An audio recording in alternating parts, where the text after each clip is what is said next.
February 22nd, 2009. The cult theater Kodak in Hollywood is full of stars who have gathered for the 81st Academy Awards ceremony. Heath Ledger wins the nomination for Best Supporting Actor for his role in the movie The Dark Knight. It's the first time in history that an actor gets an Oscar for a role in a film based on a comic book. The whole hall greets the news with tears, which under other circumstances would be joyful. Heath Ledger receives his well-deserved Oscar posthumously. 28. But in this short period, he managed to achieve a lot. Today, we want to tell you more details about Heath Ledger's life. What or who pushed him to the acting path? What did he do in addition to movies? And why did he die so early? It is Biographer, and we start. Heath was born on the coast of the Indian Ocean in the city of Perth on April 4, 1979. He grew up in a family of average wealth. His mother taught French and his father continued the family business, working as an engineer at the Engineering Foundry steel plant. In addition to his parents, Heath had an older sister. The actor's mother, Sally Ramshaw, came from the famous Scottish Campbell clan and was a great romantic. Perhaps that is why she chose the names of her children in honor of the heroes of Emily Bronte's novel, Wuthering Heights. There, the older girl is Catherine, and the younger boy is Cliff, but all relatives and friends called them simply Kate and Heath. For some time, the family lived in harmony. Heath recalled how, after lunch, his dad, Kim Ledger, read a paperback biography of Lee Iacocca and tried to absorb his experience while Mom found relief in reading Daniel Steele. At the same time, Heath watched Delta Force on the VCR with his favorite actor, Chuck Norris. In one of the interviews, Heath recalled how they celebrated Christmas in the family circle. "I grew up around the barbecue, kind of cooking sausages and steaks in 40-degree heat sweating," he told, "and in flip-flops and shorts and singlets, singing Dashing Through the Snow in a one-horse open sleigh." Heath received his primary education at a Catholic school called Mary's Mount Primary School in Gooseberry Hill, and later entered Guildford Grammar School for boys. Heath did not like to study. Instead, he had a lot of different hobbies such as horses, football, and cricket. He went fishing and car racing with his father in his spare time. Heath even participated in championships and won several titles. He even was interested in the authentic Australian folk instrument called the didgeridoo. The actor talked about it on the Conan O'Brien show and showed a little of his skills. All right, so you gotta be really, really quiet. Okay, here we go. Excellent, thank you very much. That's all.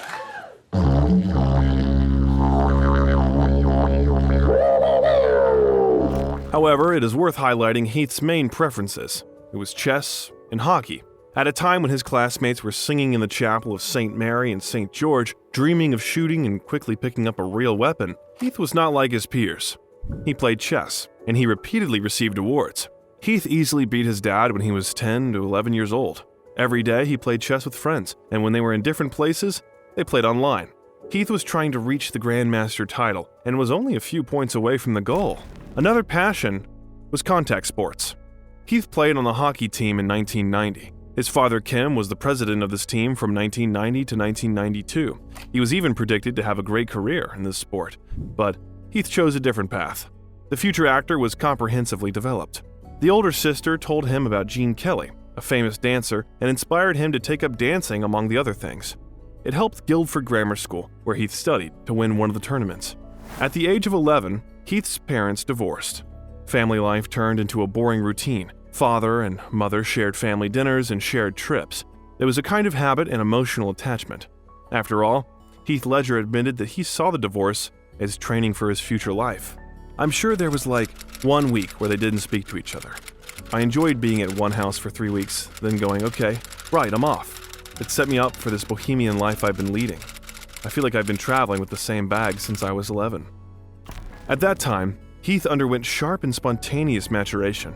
It greatly influenced his further perception of the world. He was forced to part with his inner child. Later, the actor realized and concluded that every kid up to age 13 thinks they are their parents, basically. A new stage in his life began. He was constantly disappointed in people. Heath continued to live with his mother and sister, but he also met with his father. They had a good relationship since they both had a common hobby, racing cars. Heath Ledger recalled that he was ready to become the second Michael Schumacher. However, when he saw the performance of his older sister in a school play, he was so impressed that he decided to try himself on the stage. Thus, he got the role of Peter Pan in one of the productions. The theater captivated Heath, and resisting the opposition of some teachers, he more and more persistently sought his way. So far, Heath did not connect his future profession with the theater. He just loved the stage. Gradually, Heath's older sister, Catherine, found her agent, who helped her look for roles in the cinema or the theater. Little Heath agreed with his sister's colleague that he would look for a job for him as well. I started to realize that acting was going to give me more money and more time off. Ledger recalled, I didn't really give a shit.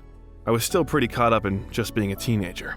As a result, in 1992, he got his first, albeit small, real job in the movie Clowning Around, where he had the role of little Ernie Dingo, who ran away from his parents to join the circus. And a year later, Heath managed to appear in several episodes of the TV series Shipped Ashore, which was filmed in Perth. After those events, Heath hung stars that glowed in the dark on the ceiling in his room, and he said that he would definitely be among the movie stars. That is how Heath's love for the art of cinematography was born. At the age of 17, Heath decided to finish school early, along with his childhood best friend, Trevor DiCarlo. They picked up their things and set off on a road trip around Australia. It was literally jumping in that car and planting the foot down and just bolting out and... Running away at all? Oh no, running too, you know. I've got nothing to run away from in Perth. I love my family, I love my friends, I love the city. It's just there was all this going on outside of that, and I just had to be a part of it. I had to go out and learn for myself. The first stop was in Bond. After that, they came to the Gold Coast of Sydney. Heath and Trevor covered about 2,000 miles. Heath was an adventurer, and his family was unable to tame the wayward stallion. However, they understood Heath's choice. He wanted to see the world and be a part of everything that was happening outside. Heath's journey as an actor began in Sydney. Together with Trevor and another friend, they rented a 2-room flat. Each of them was looking for destiny and a place in life. Heath attended the audition with his best friend. It was difficult for him to get into the films since he had never practiced acting professionally and was self-taught. Maybe there was a need to, No, I didn't want to. Why not? Because the one thing that's got me to where I'm sitting is my instincts, and I'm impatient. I didn't want to wait 3 years to work. I wanted to just get out there and do it. Despite his inexperience, Heath quickly got a job in the TV series Sweat. This show is about Olympic champions, and Heath played a gay cyclist. Today, it does not cause any emotions and doesn't cause surprises. There are many such characters in the film industry. However, in 1996, it was a sensation since homosexuals had never appeared on Australian television. I was crap. The show chugged ahead. I remember just burying my face in my hands thinking, this is the end. It hasn't even begun. Heath's bravery was noted. He was immediately offered a job in one of the most successful TV shows in Australia, Home and Away. Heath said, I remember stopping in looking at, that's really bad. And then I'm like, Mom, that's really bad, isn't it? And she's it didn't disagree with me, just made me feel better. But then I stopped and I realized, well, look, I can see the mistakes I'm making. There's no reason why I can't change them. In 1997, the fantasy drama series Roar from Fox Broadcasting Company was released, where Heath played the medieval warrior Connor. In the same year, he had the opportunity to play an episodic role in the film Black Rock. It was a movie about a schoolboy who witnessed violence and murder, but the boy was forced to keep his mouth shut to not betray his friends. The series was not particularly successful, but it allowed Heath to gain considerable experience as a leading actor. In addition, he was noticed by Hollywood bosses and offered to become a client of a prestigious American agency. Although things did not work out with the agency, during that period, Heath's relationship with Lisa Zane began. Heath met the actress on the set of Roar and fell in love. She was 18 years older than him. Lisa was a very stylish woman. The young actor looked up to her, so she guided him and saw potential in him. Lisa Zane opened the world of cinema to Heath from the inside. When it was time for her to return to America, Lisa invited Heath to go with her to Los Angeles. Heath agreed. I was sitting on a plane reading a book about Bruce Lee, and it's very interesting. If you want to ride a bike, you can't push 2 pedals at the same time. You have to push in one moment, and then another, you have to lift your leg. And it works everywhere. It's interesting. Heath did not expect anything from the trip. He agreed because he had nothing to lose. However, the relationship with the new girl was moving forward. Lisa believed he would make it in Hollywood. She was the first to notice it. Heath adopted the experience of an experienced friend. Once, she took him to the Venice Carnival. They wore costumes and shot 8mm film. It was a genuine, honest relationship that had nothing to do with Heath's gain. However, they ended within a year, and everyone went their separate ways. The actor's efforts were not in vain. He was offered a role in the American teenage comedy 10 Things I Hate About You, based on Shakespeare's play The Taming of the Shrew. After reading the script, Heath understood that he wanted to play Patrick. It was an ambitious and overwhelming goal, as Patrick was the film's main character, but he managed to get the role. On the set, Heath gathered all the actors and other crew members in his room and threw a big party to celebrate the fact that he finally felt like a real actor. Julia Stiles, his partner, was also among the guests. I remember Heath Ledger was so gracious about the whole thing. He wasn't trying to compete with me. He stood back and he was like, "This is your scene." When they did his reaction shot, he didn't well up. He didn't go, "Okay, now I have to do something within my side of the cameras." He was just like, "That was beautiful, and this is your scene," Stiles told. Heath Ledger succeeded in 10 Things I Hate About You because he had everything. He had talent, the appearance for this film, and an incredible voice. No offense or anything. I mean, I know everyone digs your sister, but, she's without. In addition to those natural qualities, Heath had other noble human qualities. All the stars aligned. You know, he had his amazing moments in the movie too. The singing and dancing and running up and down those steps. But he was confident enough, even just starting out, to be like, "I'm handing over the stage to you." And I learned way later in life that that doesn't always happen. And do you like this movie? Do you have any other favorite roles of Heath? Share them with us in the comments. After a successful debut, Heath Ledger was nominated for an MTV Movie Award for Best Musical Performance. The young, promising actor began to receive similar pop role offers. But Heath wanted new challenges. This quality, to be polar different from film to film, will command respect from the world leaders of cinematography in the future. Heath refused and went through the plentiful offers. I just want to protect my career, I guess, but what I discovered after that was, people in Hollywood come here and, that I'd like to hand that, and so I had a lot of fun saying no. After some time, Heath returned to Australia for filming in the famous crime film Two Hands by the famous director Gregor Jordan. According to the plot, Jimmy, a small-time gangster from the suburbs of Sydney who dreams of success in the criminal world, gets into trouble with gangsters and the law. Brian Brown, one of Heath's idols, was among the actors of Two Hands and Heath's colleagues. The young actor described his condition as follows. "It was wonderful. I mean, it was nerve-wracking at first because it was Brian Brown and I was a fan of his and looked up to him, and so you can't help but be a little shaky when you first meet someone like that." The film turned out to be quite powerful and bright in the creative achievements of the young actor.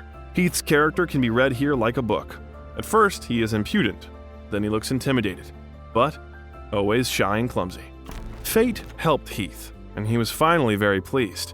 After a long search and a series of unsuccessful attempts, Heath was chosen among 200 candidates for the role of the son of Mel Gibson's character in the historical drama The Patriot, directed by Roland Emmerich. It is the story of how Heath's hero defies his father and goes to fight on the side of the revolutionaries. Heath, along with his hero Reese, turned from a stubborn child into a grown man. Auditions were held seriously. They included costumes and the presence of the main character. Heath was worried, and because of this, he read words poorly. He stopped, stuttered, and mixed up letters. I just stopped and stood up and say, "I'm sorry, I'm wasting your time, I'm really doing a bad performance." I kind of stumbled out a few words and phrases. I just shuffled my way out the door and then stuck there. That when watching me as you can call me back if you want, but I gotta go. After the failed auditions, Heath called his agent Steve and told him that he probably wouldn't get a call because he didn't do well at his job. However, Heath was given a second chance. He adored Mad Max and Mel Gibson. The young actor began to lose confidence during filming. It was difficult for him because he was standing next to the idol of millions. Filming with Mel Gibson meant too much responsibility for the young Australian. Heath also worried that he was not in his native city, being alone. He did not understand whether he would be able to achieve what he wanted and overcome himself and his fear. Mel was thinking about something else at that time. The actor recalled, "He gets nervous and really nervous about it, which I remember because when you're younger, you do really like when you get wound up about it. But he's going to be good. He's going to be great. He's got all that kind of natural rhythm and instinct, and he just looks like a real man. And he's a kid, so he's got a good kickoff there, plenty of talent." But then Heath coped with it, and Mel took the young guy under his care and believed in him. Mel taught him how to get in and out of the role, after which Heath learned to relax and not worry about whether he would do well in his scene. The first scene I did with him, I was absolutely petrified, and it was bad, and I was shaky, and my voice was nervous and all tense, and like it is now. And then I went back to my hotel room or my apartment, and I was literally beating my head against the wall, saying, how can I get myself out of this? There must be a way I can get out of this now, because I was so scared. Mel Gibson was Heath's first teacher. Heath once said that it was not so important what Mel said. It was more important what he stayed silent about. Oh, I think he's tremendous. He's got what they call the unknown factor, whatever it is that sort of lights up the screen. He's just a very likable guy. After filming, Mel Gibson called Ledger and his friend on the plane to fly back to LA. It was a real success for the young actor. Now he was at the center of attention. Critics noticed his skills, and women liked his charm. Heath began to receive more famous and more interesting work offers. A new period of his life began. The only drawback of such attention was the insistence of journalists. Heath was condemned for smoking, called politically incorrect. Heath's hope for peace disappeared when it was unearthed that on the set of Roar, Heath was dating a much older Lisa Zane. Therefore, he devoted himself to his favorite business, hoping that sooner or later the intrusive tabloids would forget about him. The Patriot grossed more than $200 million and received 3 Oscar nominations and several other prestigious cinema honors. Heath also won one of the film awards. According to the Blockbuster Entertainment Award, he became the audience's favorite among debutantes. However, despite the colossal successes, Heath continued to study because he wanted to work better. An imposter complex haunted him. It's kind of a rule of thumb for me to self-doubt going into any kind of project. I always think that I shouldn't be doing it and I don't know how to do it, and I'm going to fail and that I fooled them. I always try to find a way out. In his free time, Heath did not betray his passions from his youth. He liked to travel and to be secluded from the public. The Burning Man Festival helped him with this. It was his favorite place in the world because of its ingenuity and the opportunity to ride a bike at any time. Heath lived every moment as if it were the last. He was always looking for what could be created in unpredictable circumstances. Heath was a creator. He liked to draw with paints and pencils, loved to take pictures, knew what light and speed of shooting were needed, and could adjust the camera without an exposure meter. In the future, he will decide to cross the line of hobbies and take up shooting more professionally. Heath had a constant desire to document his life. Besides, Heath couldn't exist without his friends. It was as important as family for him. He loved when his friends were around, and he could share his achievements and successes with them. Heath maintained relationships even with those whom he went to kindergarten. There were always guests in the actors' houses. So many Australian actors lived there. People just came and stayed there. It was quite a popular house. Casting directors knew about that place and even named the category of these actors as actors from Heath's house. Among the guests were Martin Henderson, Rose Breen, Gregory Jordan, and many other famous personalities. It also happened that Heath was somewhere on the set in another country, but someone still lived in his house. The actor had the financial opportunity to buy records and collect a collection of his favorite music. Because of this, Heath constantly had big parties. At some point in his life, music was his favorite thing. In 2001, a new film called A Knight's Tale was released. Heath played the role of a gun bearer who decided to enter the competition in the guise of his dead master. The film was shot in Prague. After the first reading of the script, Heath paid attention to the music, especially the future soundtrack of the film. It's a smorgasbord of entertainment, so to speak. It just had, the comedy and the drama, the action, and the rock and roll music and the romance. And so I had all these ingredients, and I was very curious on how the hell I was going to pull it off. As Heath continued to read, he realized that rock and roll allows you to break down all barriers. He liked the idea, so he got to work. Heath added strengths and weaknesses to his character. He made him whole and voluminous. Ledger's character resonated with the real Heath. I think in life in general, it's one thing to be romantic in love, but I think romance, it's a universal thing in terms of, in life. I think it's important to be romantic. I guess, I don't know. What does that mean? During the filming of A Knight's Tale, Heath met the glamorous socialite Heather Graham, who was 9 years older than him. She was filming In From Hell with Johnny Depp at that time. He told how their relationship began. "We met in Prague. It was through work. She was working there and I was working there, but I keep all that very posh. It's just something that I'll just always protect you got to." Geezer and Heath's relationship quickly ended, but it gave new strength to the tabloid press. Meanwhile, the entire management of the Sony company was delighted with the 19-year-old Heath. Producers actively promoted the film. There were tours in different countries, billboards with the slogan, "He will rock you," and Heath's face, and big salaries.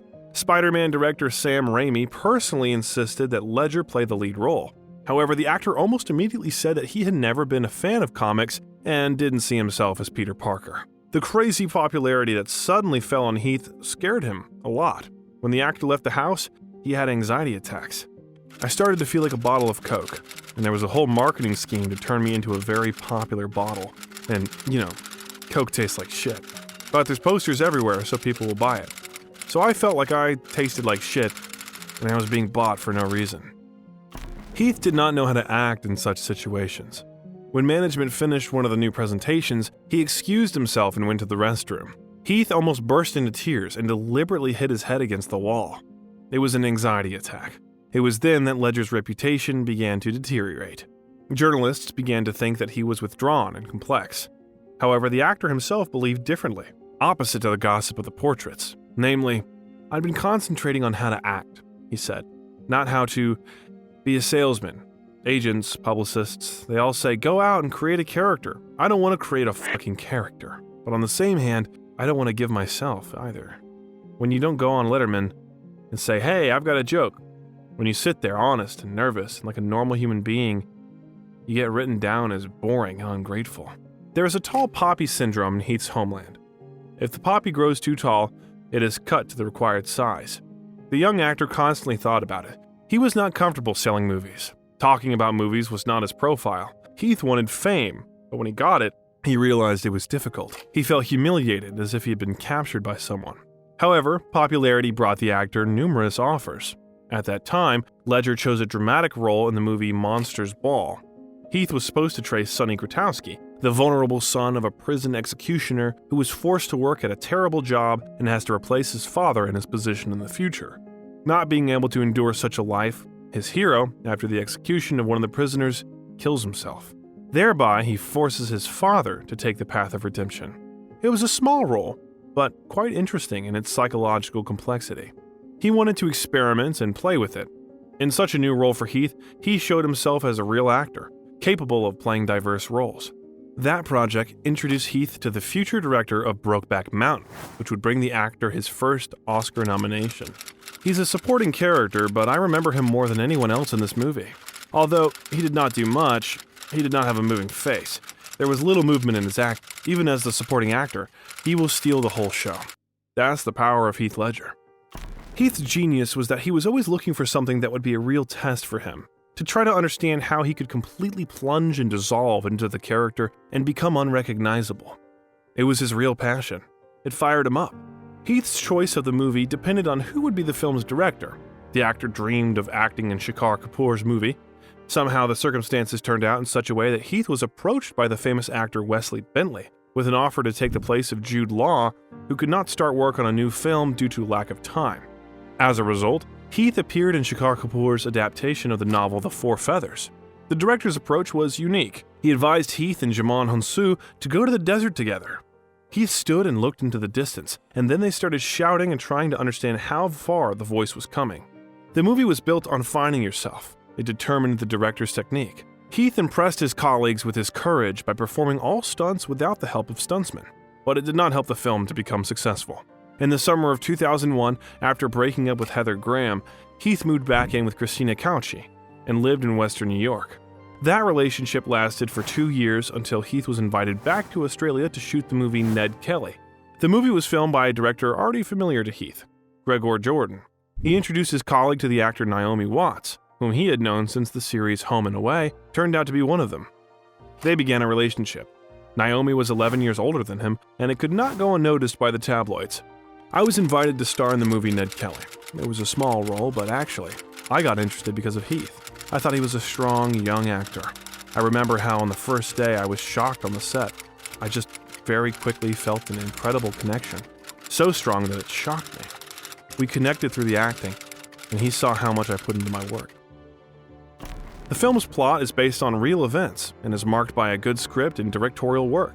In addition, Heath's partners in this film were already well-known stars, Orlando Bloom and Geoffrey Rush. At the time of the film's release in 2003, Heath was 24 years old. He was already an experienced actor, so he could share his experience with his partners. At the same time, Naomi Watts won an Oscar for the film 21 Grams. It made journalists curious about the couple.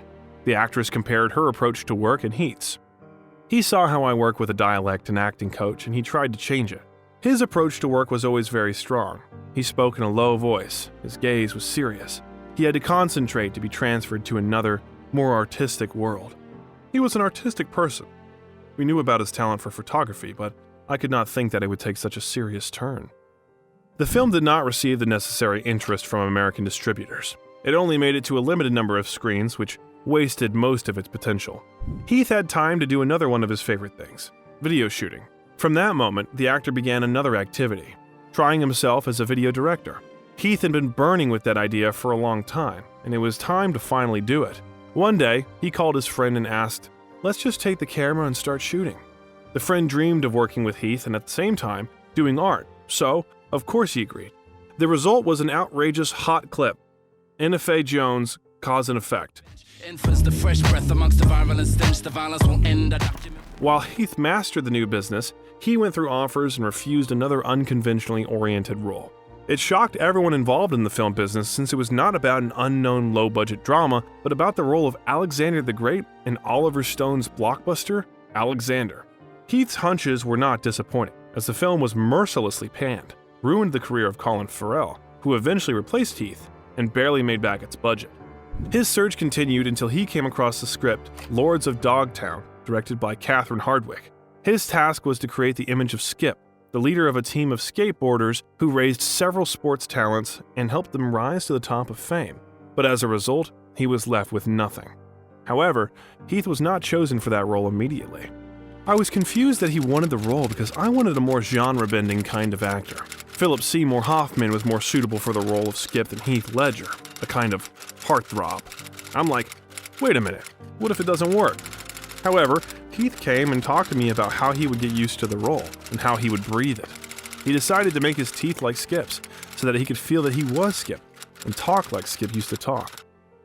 Heath eventually convinced the director and was given the lead role in the film. The actor was very open, interested in everything, and absorbed everything that surrounded him. Heath was completely transformed since he had a wig and teeth. He put on a completely different image. In addition to external criteria and sound, Heath also worked out the psychological component of his characters. He was not afraid to try new acting techniques and began to gain self-confidence. Heath didn't hesitate to go over and check the monitor to look at himself and improve his acting. He wanted to keep experimenting, exploring, and moving on. After that, Heath starred with Matt Damon in the fantasy film about fake charms and magic by the famous director Terry Gilliam, The Brothers Grimm. He played the elder, although he was younger than Damon and the more serious of the brothers, although in real life, he was closer to the younger character. However, even the film could not interrupt the series of failed projects by the actor. Several factors, from a poor script to financing problems, played a role there, which could not help but lead to such an ending. However, the situation changed dramatically. Another film with the actor was released in the same year, and it was a revolutionary movie for that time. Before Brokeback Mountain came out, it was unimaginable that anyone would make a romantic comedy with two gay cowboys. After all, cowboys have always been a symbol of American courage, in addition, one of the main machos of the world. Heath Ledger undertook to play such a character. Now we look at the power of the dog and do not see something new in this topic. But earlier, it was a sensation and an event of a world scale. Heath was approached by the director of the film, Ang Lee, with an offer to play the character of Ennis Del Mar in the film adaptation of Pulitzer Prize winner Annie Proulx's story, Brokeback Mountain. At first, Heath did not show a desire to get involved in another non-traditional film, but nevertheless, he read the script to Naomi Watts and she persuaded him to accept the challenge. Finally, Heath liked the role and agreed. I felt like I had something to give to that character. I really liked that he had very few words to express his battle, and he was going to be very physical. Heath was always crazy about new challenges. He liked to physically transform into his character and express emotions in his voice and accent. Heath's character was reclusive and rude, so the actor had to keep his mouth shut. His outside was fighting with his inside. However, Heath was not the only one who hesitated over that proposal. It was also a difficult choice for the film's director. Here is what he remembered about the beginning of work with Heath. When his name came up in the casting, I hesitated a little. I didn't know at the time if he would be able to pull off the film, and that was important for Brokeback Mountain. Monsters Ball was the reason why I chose him for Brokeback Mountain. I was very impressed. The self-hatred and the complexity of the character immediately affected me. He clenched his fists and constantly clenched his teeth. There was no doubt in his mind that he was that character. I wanted him to be an introvert, so his mouth was like a clenched fist. I wanted his words to come out with difficulty. Any manifestation of emotions was painful. That role was 100% successful for Heath from a professional point of view. He received nominations for the Golden Globe Award for Best Actor in a Motion Picture Drama, the Screen Actors Guild Award for Best Actor, the BAFTA Award for Best Actor, and the Academy Award for Best Actor, making him, at 26, the 8th youngest nominee in the category. In the New York Times, he was compared with world stars Marlon Brando and Sean Penn. The film's director also positively evaluated the performance of the actor. He was not mistaken. The relations between the director and Heath developed with mutual respect and understanding. Ang Lee said that he usually did not like when actors look at the monitor. He believed that when actors looked at themselves, it affected their performance badly, and it was very noticeable. But Heath was the only one who approached the camera. At first, the director was a bit shocked as he asked not to watch, and Heath still did. And at some point, Lee gave up. He saw that Heath was becoming better thanks to that, improving. Again and again, he tried to achieve the goal. At the request of the actors, the director was forced to remove almost all nudity scenes from the finished film. But Heath and his screen partner Jake Gyllenhaal still had to kiss. Gyllenhaal admired Ledger's approach to the film's theme of two men in love and their complex feelings for each other. One of the things I really remember about the process after the movie came out was Heath never wanting to make a joke. Even as I think culturally, there were many jokes being made about the movie or poking fun at and things like that. And his consummate devotion to how serious and important the relationship between these two characters was. After filming, Heath's attitude affected Jake's perception of the profession. They remained close friends. The movie was filmed for 3 weeks. Every morning they woke up to make coffee, have breakfast, and go to the set. That experience was also special because it was the first time in Heath's film career that he was advised to get drunk to cross the border easier. Maybe because of that, the kiss turned out to be so passionate that Heath broke the nose of his on-screen love. Heath added a lust for life, love, and truth, as well as vulnerability to the role of Ennis. Because of that difficult work, the world community finally placed Heath in the ranks of the most famous young actors with a brilliant future. Brokeback Mountain completely changed the actor's life. At the time of the film's release, Heath was 26 years old. He reached true maturity. Now, the actor did not run away from the room. He could cope with the wave of popularity and the accompanying problems such as inquisitive journalists. However, professional success was not all that the film brought to the actor. Heath met Michelle Williams, who played his on-screen wife. His girlfriend at the time, Naomi Watts, deeply regretted her advice. During filming, Heath and Naomi Watts broke up. Ang Lee told about the reason for such events. When we were shooting the scene with the sledges, they overturned. Michelle was injured, and when the group got to the hospital, they found Heath holding her hand and trying to calm her down. It was obvious that he was interested in her. Michelle is a wonderful actress in person, very intelligent and naturally fit into this role. Their acting, their relationship in the movie, everything was memorable. A relationship quickly developed between the actors. They were connected not only by passionate feelings, but also by something more. In 2005, the couple had a daughter and named her Matilda Rose. Heath was inspired and excited. Jake Gyllenhaal became Matilda's godfather. Heath quickly returned to the heterosexual image of the hero lover, playing the main role in the modern interpretation of the famous Giacomo Casanova in the film Casanova, directed by Lasse Hallström. For that role, Heath learned to ride a gondola, and he perceived work in Venice as a vacation from annoying reporters who were interested in the details of his life. At the same time, Heath plunged into the world of parenthood. It made him feel life more deeply than usual. Between what he wanted to be, an actor or a father, he chose the role of father. Now it was his favorite activity. Heath was ready to do everything possible to make his girls happy. Michelle always said to Matilda, "Your dad loved me before anybody thought I was talented, or pretty, or had nice clothes." Once at a party, his friend played the piano all night. They were just having fun. Heath liked his friend's game, and in the morning, he sent a musical instrument to his friend. The note read, "Gift from Ledger," and after a few days, Heath asked him to write a lullaby for his daughter. The young man turned into a responsible and loving father. Heath had the option of moving to downtown New York, but Michelle wanted to live in Brooklyn, so the couple chose it. Heath loved Michelle, loved the world they built, the neighborhood, and their house. He walked the streets of Brooklyn with Matilda on his shoulders, and he was truly happy. It is, and that's kind of what I love about it at this point. I was after a change, you know. And it's just so quiet. It's real living, you know. I'm lugging my laundry down to the laundromat, and my duties right now is just keeping the house clean, my girlfriend happy. Lullaby for Matilda, Morning Yearning, was included in the music album called Both Sides of the Gun. Since Heath had been interested in directing and music videos for a long time, he offered Ben Harper, the same actor's friend, to shoot a video work for one of the songs. That album meant a lot to Heath. The friend agreed. The team was surprised by how much Heath knew what he wanted to do and how competently he managed the shooting process. Heath did a great job. He single-handedly selected the lighting, color, textures, and choreography. And most importantly, he controlled his vision and invested in the content that he conceived at the beginning. After a rather stressful experience as a director, Heath did not stop and continued to progress. He decided he wanted to create his music production with his friend Ben Harper. The company was named Masses Music. When it came time to look for an office for the studio, he and Ben decided that Heath would be kept confidential. Heath didn't want anyone outside to know that it was his office. He would drive there on his motorcycle through the backyard wearing a helmet. They had a whole floor in the house. It was a very creative place. The main idea of the studio was not about exclusivity, but about the fact that everyone had the opportunity to tell their story. Heath had plans to make documentaries about the British singer Nick Drake, who died at the age of 26 due to an overdose of antidepressants. Heath admired him and had all his tapes and interviews. However, at first, Ledger shot music videos.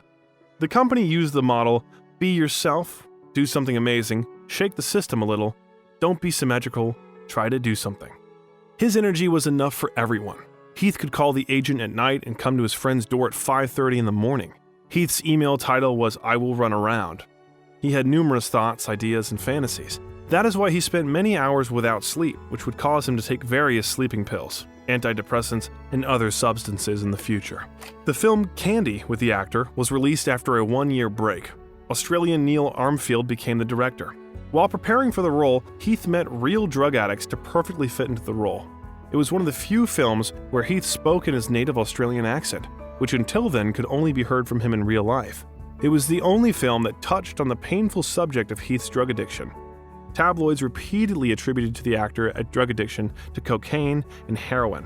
They said he was secretly rehabilitating in a clinic, although there was never any unequivocal proof. The second non-Hollywood film was the adaptation of the biography of the famous American singer Bob Dylan, I'm Not There, where Heath played one of the fictional characters, incarnations of episodes from Dylan's life. Yeah, I think that's the idea, though, with the film. I don't think Todd wants you to walk out completely understanding who Bob Dylan is, because that would be a lie. I mean, we don't know who Bob Dylan is. And I think that's the movie's trying to preserve his mystique in that way, you know? And that's why I wanted to be a part of it. It was, you know, biopics can be, incredibly defaming to the person they're trying to, create a portrait of. And this seemed to be highly respectful of Dylan, you know. And I was also a big fan of Todd Haynes. I think he's a genius, and it just seemed like a good project. The completely unconventional film was highly praised by critics. Many of them called it the best film of the year, and even the Academy of Motion Picture Arts and Sciences nominated it, but did not support it for the award for Best Supporting Actor. The movie turned out to be too wrong for the film business, which is why it collected only a few $1 million at the box office, effectively falling into the category of a so-called art house. While working on it, Heath met Christian Bale for the first time, who would become, in addition to critics, the filming team noted the high level of the movie. Ed Lockman, the project's cinematographer, recalled, Heath brought a realness to the role, not stardom. The vulnerability in his acting was incredible. He was always able to bring out the struggle or conflict in any character he played to bring the scene to life. However, at that time, Heath's personal life was undergoing changes that were not for the better. He suffered from a lack of time. Heath did not have time to devote time to Michelle and Matilda. The couple's divorce was difficult. They went through a lot of time together, and therefore both had taken on many things from each other. Michelle left him and took her daughter with her. Heath began to suffer from depression and wander around nightclubs mixing antidepressants with alcohol. His friends hoped it was a temporary problem that often happened to Hollywood stars. But Heath lost the idea of finding a purpose in life. He lost control of the situation. The actor had a lack of sleep, so he had to take more sleeping pills. Ledger changed a lot externally, lost weight, and was exhausted. Heath always said he had a lot to do because he felt he didn't have much time left. Paradoxically, Heath was constantly interested in artists who died at the age of 27 to 28. Kurt Cobain, Janis Joplin, and so on. In his youth, Heath compared himself with them. Until the last days, he was healed by music. Despite the depressed mood of the actor, he still had an unfulfilled dream. Heath was going to make his first film, Royal Gambit, about a chess player because of his ardent love for the sport. When the actor read the book Royal Gambit, he realized that it would be a suitable film for his directorial debut. He fully understood the story and began to visualize it. Heath wanted to use chess as a metaphor for the girl's life. He saw the story as personal. The moment I am alive, the moment I live, express, feel, and connect is when I am on set, between action and shot. But at that time, Heath received a call from his assistant and said he had an offer from Christopher Nolan for the role of Joker in the continuation of the Batman saga. Heath put aside his earlier plans and immediately replied, "I absolutely agree." Nolan wanted to cast Heath in one of his films for a long time, so he immediately approached him with an offer. Although Adrian Brody, Paul Bettany, Robin Williams, and even Steve Carell auditioned, the director's choice was approved even before the official announcement of the start of work on the sequel. Preparation for the character of Joker was unique. Heath knew he was working on something great, so he locked himself in a room for 2 months and began his preparations. I locked myself away for 6 weeks in a room, and I kind of came up with this creep, walking around like a madman and finding posture, finding stance, finding voice was very important. When you find the voice, you find the breath within the voice. Also, Heath watched movies. He chose Stanley Kubrick's well-known masterpiece, A Clockwork Orange, as one of his references. Heath wrote down his thoughts in a diary. After the end of this voluntary exile, Nolan noticed the actor's excitement and gave him the task to play with people as if they were his toys. Heath applied his makeup as it was simple. The pads laid on his lips and covered them, so they were almost in his mouth. And forget a little about his divorce. He was proud of the role and was waiting for the release. Joker was my funniest character, that's for sure. He was too good to be true. After filming Joker, Heath made a surprise for his family and he just smiled. The next and last actor's film was the Imaginarium of Doctor Parnassus. Filming took place in London. Heath took his sister with him to the set for the first time. 3 weeks later, I started shooting for the Imaginarium of Doctor Parnassus by Terry Gilliam. And I'll do anything for him, cut carrots or banquets, just to be on set with Gilliam. I love this guy so much. Yes, I am currently filming in the Imaginarium of Dr. Parnassus, and then I will fall dead to the ground for a year of hibernation. He managed to work for 2 weeks. One of the locations was Blackfriars Bridge. They shot almost all night. It was cold and Heath got wet. Someone from the team said that he had huge endurance. After that shooting day, everyone was treated. Heath also came down with a terrible flu, which tormented him. He and his sister were forced to go home to New York. Heath reassured his relatives that it was just a little difficult for him, and at the end of the day, he would lie down and not think about anything. In fact, he had pneumonia and deep exhaustion. On January 22, 2008, Heath was found unconscious in his bedroom by a cleaning lady. It was not known why she did not call the rescue service, but the bodyguards of one of Heath's friends. As a result, the rescuers arrived almost an hour later, when they only had to state the death of one of the most promising young actors in Hollywood. After some time, after several investigative procedures, the cause of death was officially announced.